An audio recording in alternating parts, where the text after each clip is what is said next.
Beware of bright, shiny objects. You know, that could be a lesson contained in the Lord of the Rings trilogy, where we see characters who find themselves in difficulty because they've strayed from their moral center. But today, the term bright, shiny objects is used in reference to organizations that can't formulate a strategy, or if they do, develop one that they fail to stick to. As a result, such companies end up chasing after things that on the surface look very appealing, but upon investigation prove to be untenable.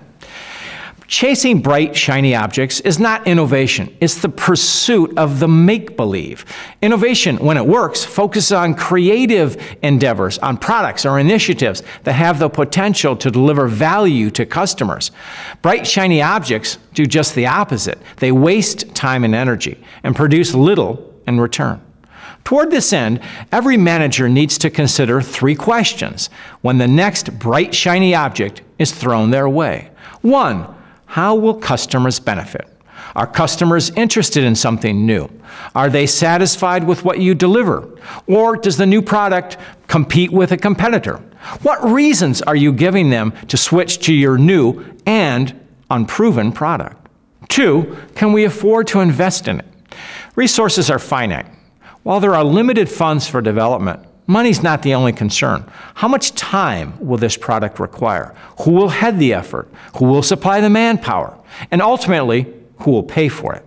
3, how will this help us grow our business? Sure, new products have the potential to bring in new revenue, but is the investment worth the return? And how does the potential new product complement the company's other offerings?